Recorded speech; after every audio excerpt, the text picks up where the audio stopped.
এই জন্যই এই উম্মতকে দিছেন, আর কোন উম্মতকে দেন নাই। উম্মতকে আওয়াবিন দেন নাই, কোন উম্মতকে চাষ দেন নাই, কোন উম্মতকে ইশরাক দেন নাই। বলো হুজুররা, লইও কোন কিতাব কি মোহতামেম সব দিছে নাকি? কোন উম্মতকে দেন নাই, কোন উম্মতকে দেন নাই, কোন উম্মতকে তাহাজ্জুদ দেন নাই, ইশরাক দেন নাই, আওয়াবিন দেন নাই, চাষ দেন নাই, তাহাজ্জুদ দেন নাই, 24 ঘন্টা নামাজের জন্য খোলাও দেন নাই।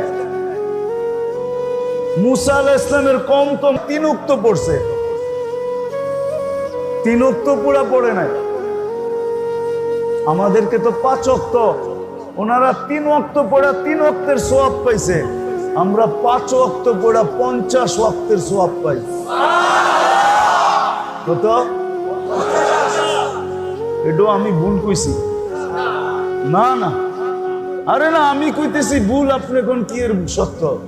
আমি প্রমাণ দিতেছি এটা ভুল না, ভুল। জামাতের সাথে যখন পড়বে তো 270 ওয়াক্তের সওয়াব পাবে 1 ওয়াক্ত পড়া। 10 ওয়াক্ত তো আপনি পাও না, জামাতে পড়লে আরো 27 গুণ বাড়বে। কয় গুণ? হুজুরকে জিজ্ঞেস করেন, বুখারীর হাদিস। আরো 27 গুণ, 28কে 10 দিয়া গুণ দেন, 270 ওয়াক্তের পাবেন 1 ওয়াক্ত পড়া। আফসোস তো এইখানেই, মনে চায় বুঝের জিতা দিয়া নিজের কপালে পিটাই যে জাতিকে বুঝাইতে পারলাম না।